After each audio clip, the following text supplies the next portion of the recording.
میرے عزیز بہنوں اور بھائیوں، میں آج آپ کے سامنے ایک عمومی رجحان کے متعلق گفتگو کرنا چاہتا ہوں۔ یہ رجحان جو موجودہ کرونا وائرس کے دوران شدت اختیار کر گیا، اور میرے اس مضمون کا جو ٹائٹل ہے وہ ہے ورچوئل چرچ یا خیالی کلیسیا۔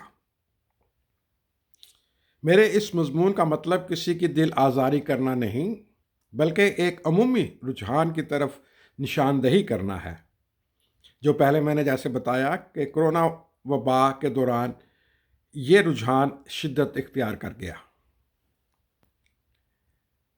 جیمز مک ڈونلڈ 1988 کے ایک مبشر ہیں جنہوں نے عمودی کلیسیا نیٹ ورک کا انعقاد کیا، ورٹیکل چرچ کا انعقاد کیا، اور پھر اس وقت دونوں قسم کی کلیسیائیں، عمودی یا افقی، ورٹیکل اینڈ ہاریزونٹل چرچز، ان کے درمیان ایک بحث چھڑ گئی کہ کون سی کلیسیا دوسری کلیسیا سے بہتر ہے۔ عمودی کلیسیاؤں کا یہ موقف تھا، جیسا کہ ان کے نام سے ظاہر ہے، کہ ہمارا رابطہ براہ راست روح کے ذریعے خدا سے ہے۔ بے شک ان کے ممبران کم بھی ہوں، لیکن وہ خدا کے ساتھ جڑے ہوئے ہیں۔ اور اس کے برعکس افقی کلیسیا یہ دعویٰ کرتی ہے کہ ان کا زیادہ تر رابطہ ان کے ممبران سے رہتا ہے، اور وہ یسوع کے اس حکم پر عمل پیرا ہیں جہاں یسوع نے کہا کہ جاؤ اور قوموں میں انجیل کی منادی کرو۔ اور یہ لوگ افقی طور پر ہاریزونٹلی پھیلے ہوئے ہیں، اور پھر ہمیں یسوع کے حکم سے ایسے پتہ چلتا ہے کہ وہ کہہ رہا ہے کہ افقی طور پر جا کے انجیل کی منادی کرو۔ عمودی اور افقی کی اصطلاح دراصل معاشیات سے نکلی ہے، اور زیادہ تر یہ کمپنیوں کے لیے استعمال کی جاتی ہے، لیکن اب اس کو کلیسیاؤں میں بھی استعمال کیا جانے لگا ہے۔ جس طرح جو ڈیجیٹل دور میں ترقی ہو رہی ہے، تو الیکٹرانکس کی اصطلاحات اب کلیسیاؤں میں بھی استعمال ہونا شروع ہو گئی ہیں، جن میں سے آج کے دور کی ورچوئل چرچز یعنی خیالی کلیسیا کا نام بہت استعمال ہو رہا ہے۔ جبکہ گرجا گھروں میں کرونا وبا کی وجہ سے اجتماعات پر پابندی لگ گئی تھی، اس وجہ سے ورچوئل کلیسیاؤں نے یعنی خیالی کلیسیاؤں نے بڑے پیمانے پر کام شروع کر دیا۔